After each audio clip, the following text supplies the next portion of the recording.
Continuing production of The Open Mind has been made possible by grants from the Rosalind P. Walter Foundation, the M. Weena Foundation of New Jersey, the Thomas and Teresa Malarkey Foundation, the New York Times Company Foundation, and from the corporate community, Rudder Finn.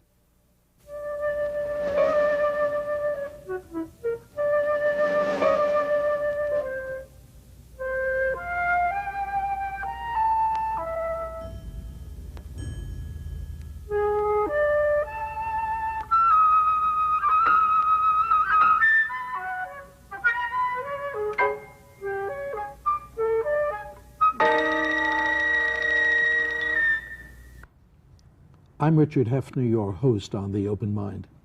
Long ago, the poet John Milton argued, whoever knew truth put to the worse in a free and open encounter. And the faith of a free society, of course, is that truth cannot be bested or denied in free and open encounters. But when such do not actually exist, and one searches vainly for them today, can government not then legitimately intervene in matters of speech?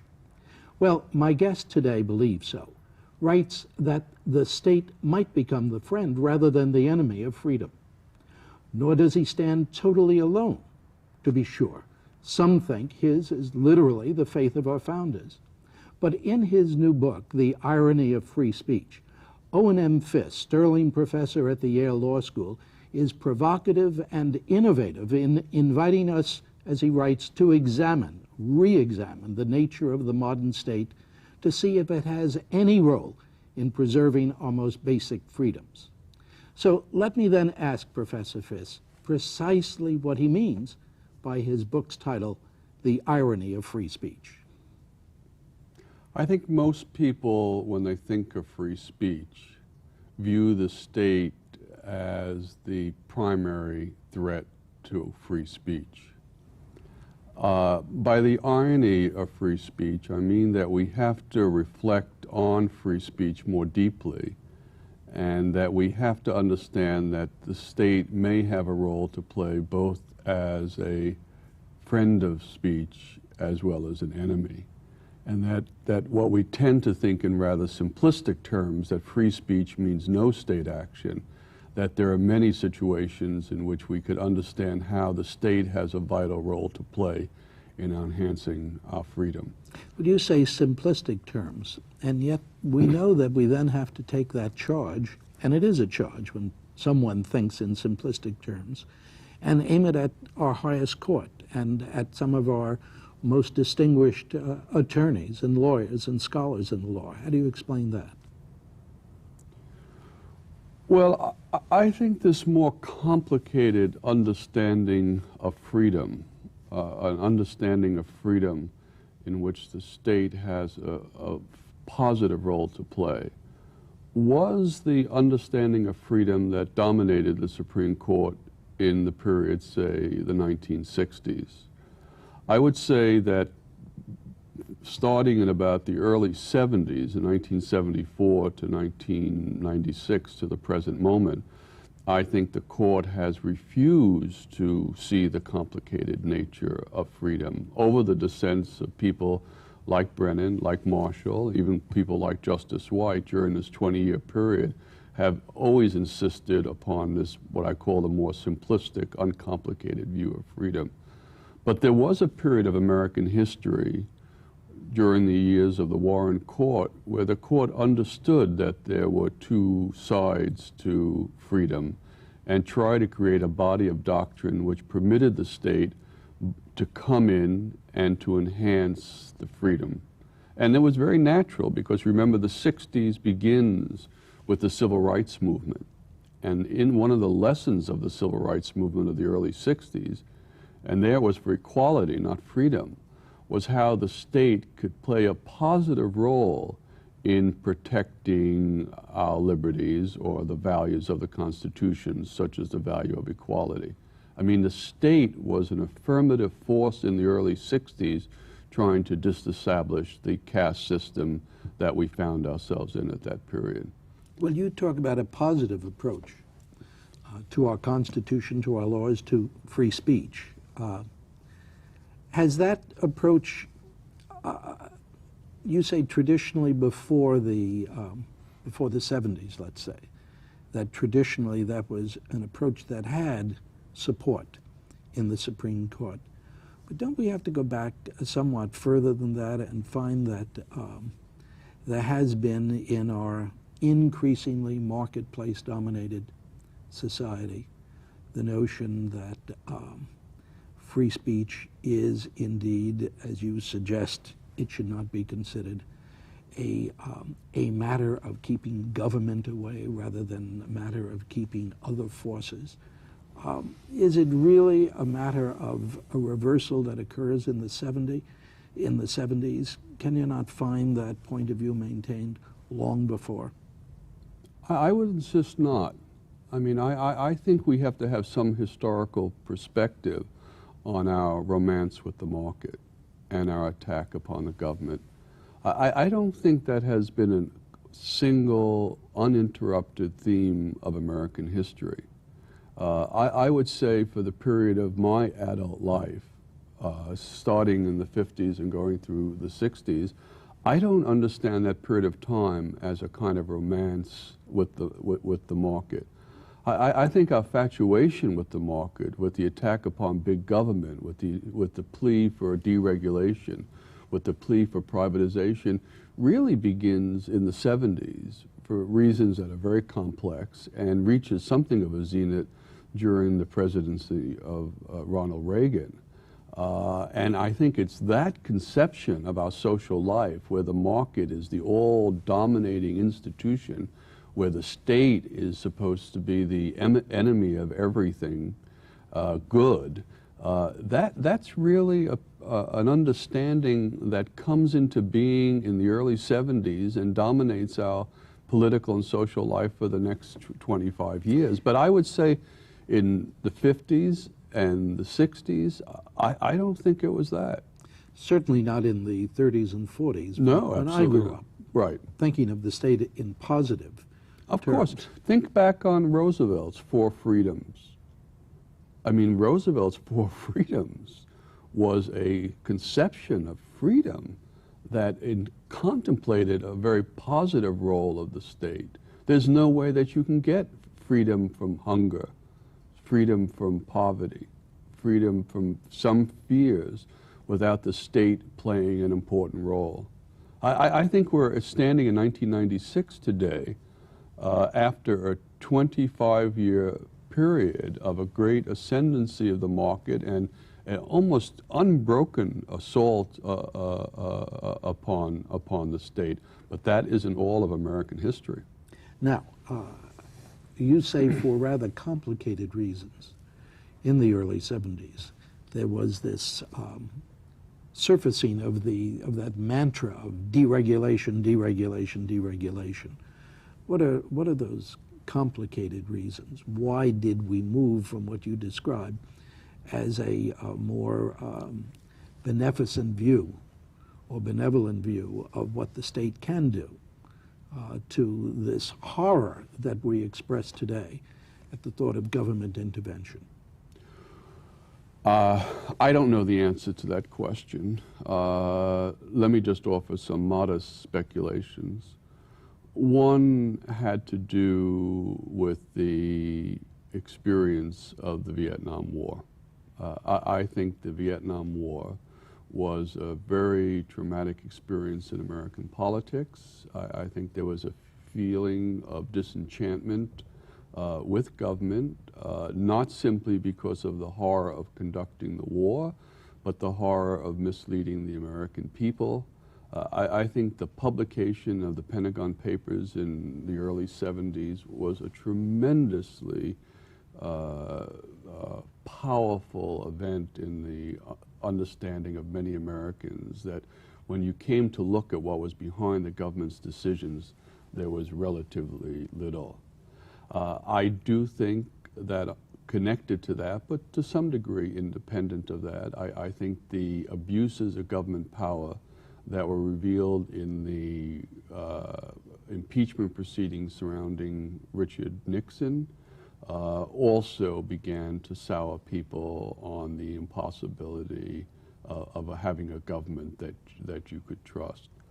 I would also say that the 70s began with a concern, a very deep concern, about the economic well-being of America. I think it was in part triggered by the oil shocks, but also by the creeping inflation that began during that period, or even earlier, and that escalated there.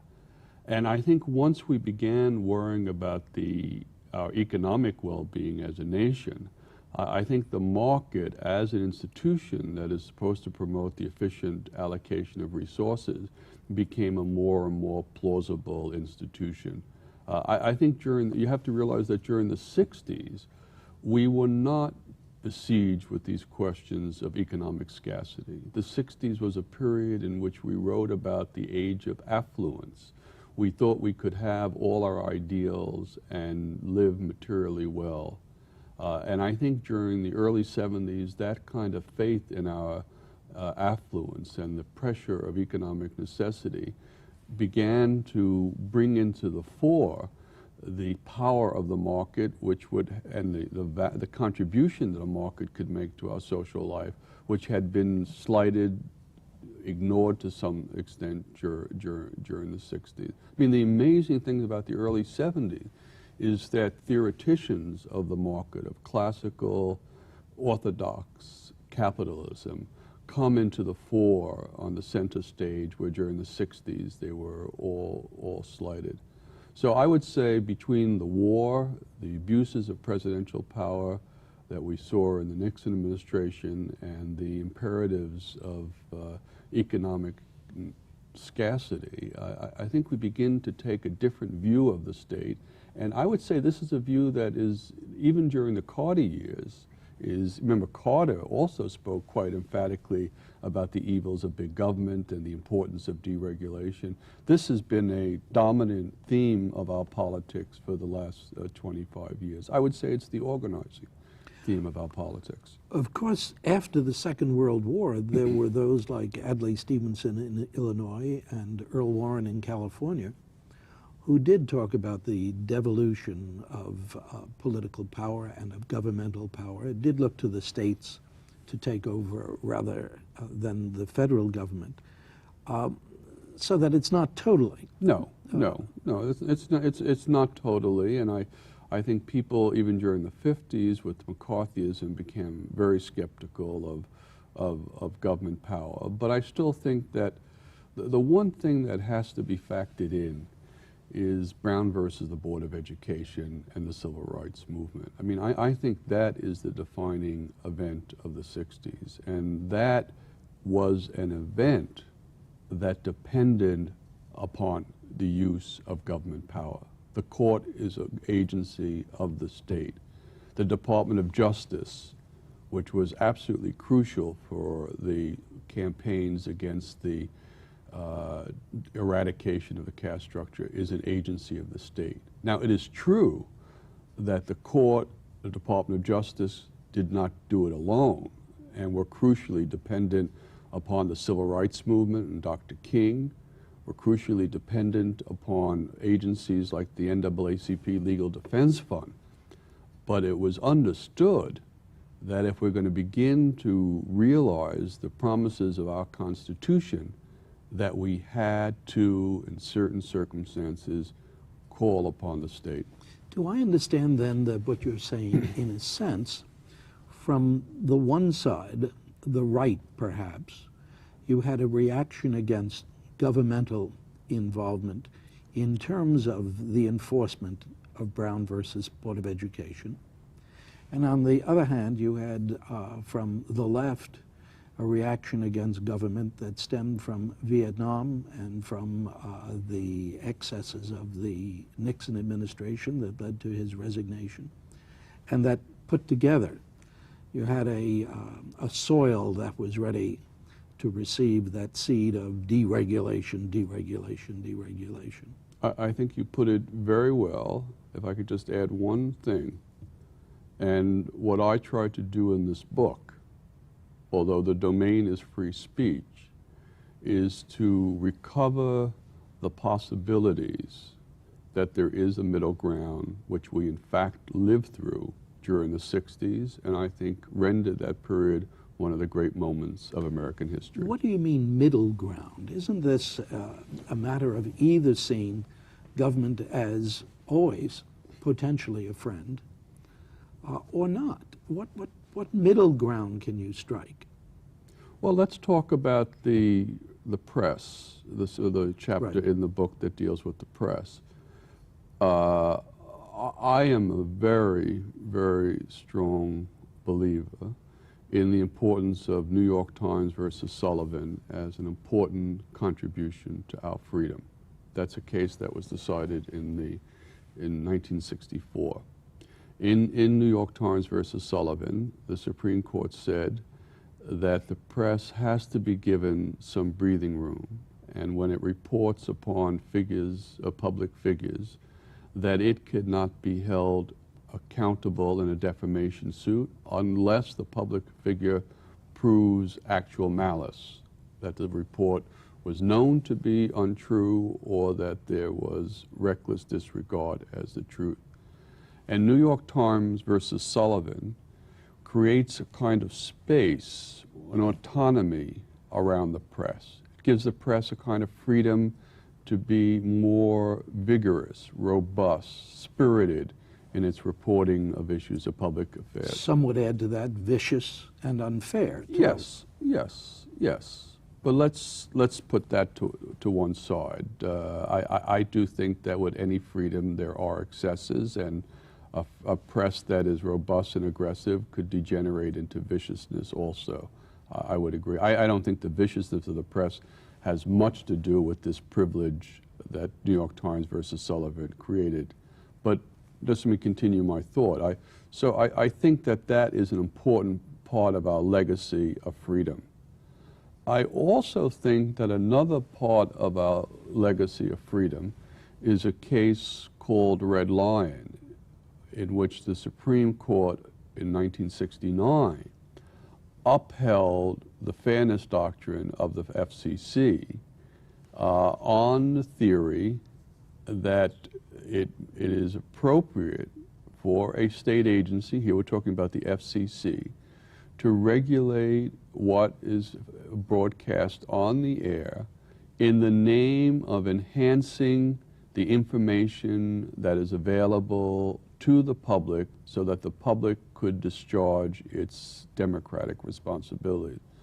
And I would see what I call the middle ground is a ground defined by taking both of these parts of our Supreme Court doctrine seriously, taking New York Times versus Sullivan seriously, and simultaneously taking this Red Line case seriously.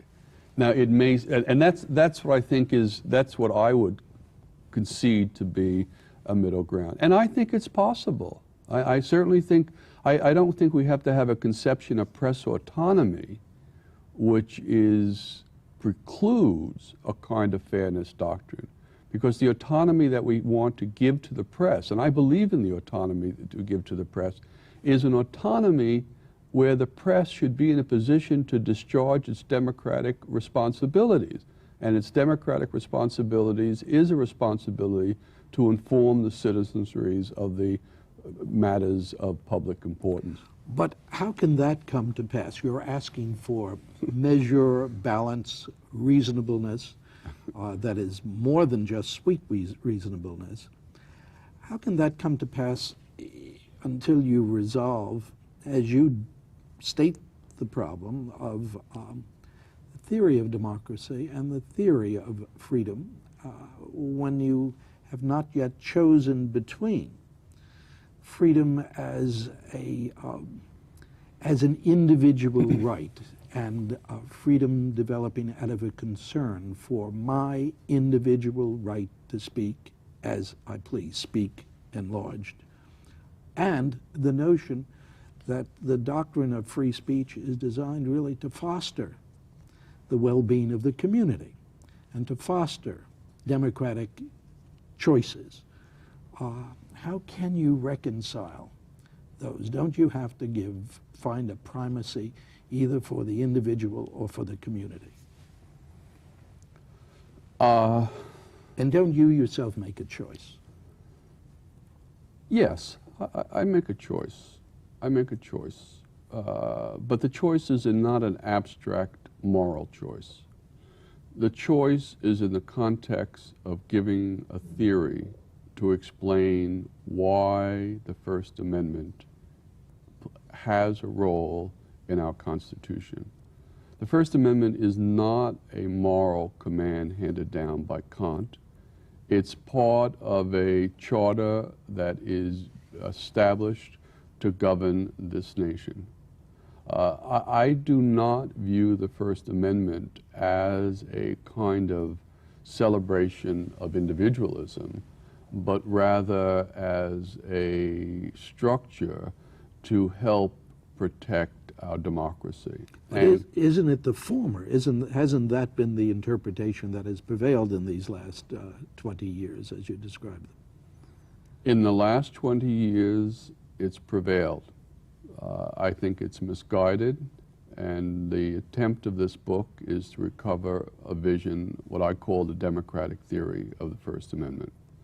I think it's prevailed, but I think it's never been adequately rationalized and never justified. I think if you look at of the role of the First Amendment in the constitutional structure, and it's part of a system of governance, I think it's a much more appealing understanding of why you would give the primacy to the First Amendment if you embrace the democratic theory. For example, take the individualistic perspective, which I intuit you have some sort of appeal for. Why should the individual's desire to speak take a primacy over another individual who may be harmed by the speech, or a listener who may be offended by the speech? I want to speak. I feel very intensely about speaking. But when I speak, it hurts you. It hurts other people. What is the principle or the theory that would say that my desire, my intense desire to speak, should have a primacy over your interests, which are affected adversely by it? I don't think you can give an answer to that unless you begin to talk about the needs of society, that there is a need on the part of society to have speech out in the open so society can begin to exercise its democratic privileges. I think it's very difficult to articulate a theory that would give primacy to speech in our Constitution without making reference to what I refer to as the needs of democracy. Now, to be sure that any theory of democracy needs room for individuals to vigorously, aggressively assert their viewpoints. I mean, you can't have a democracy without a robust individualism.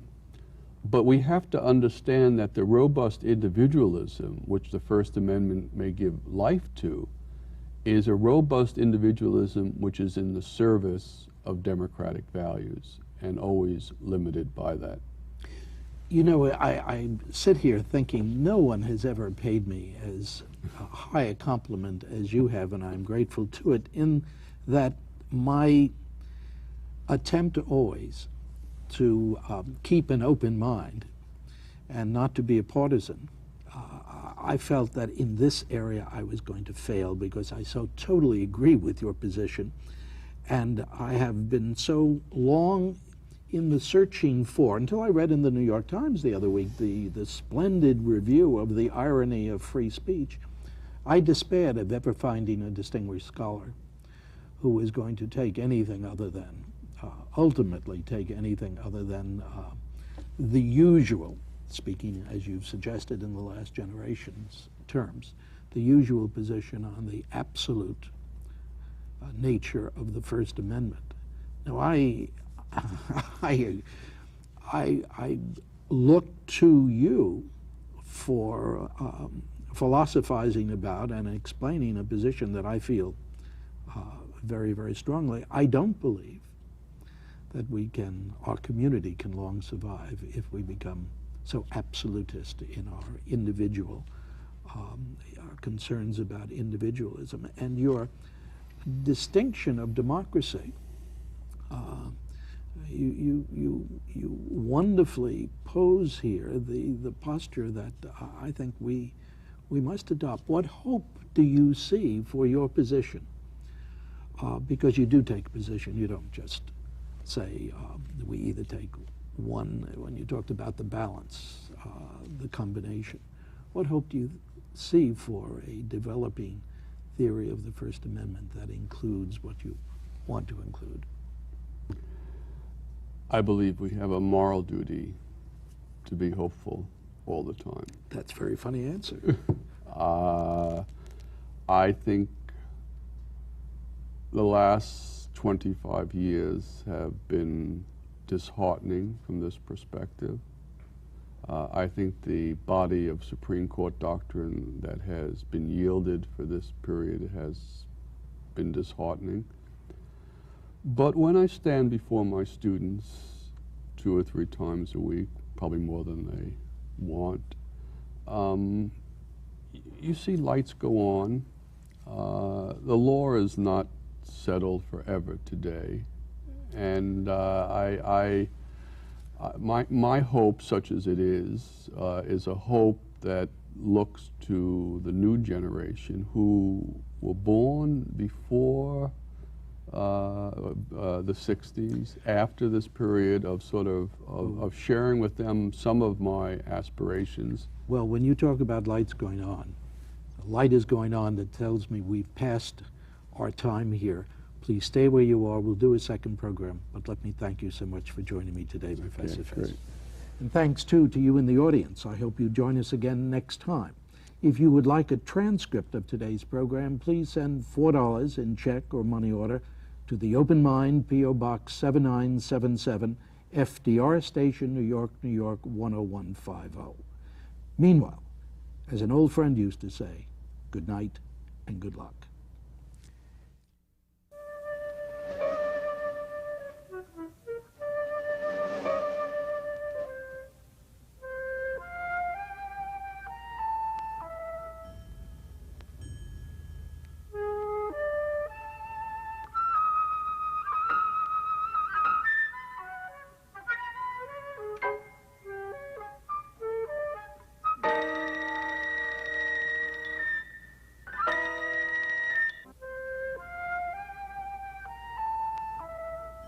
Continuing production of The Open Mind has been made possible by grants from the Rosalind P. Walter Foundation, the M. Weena Foundation of New Jersey, the Thomas and Teresa Malarkey Foundation, the New York Times Company Foundation, and from the corporate community, Rudder Finn.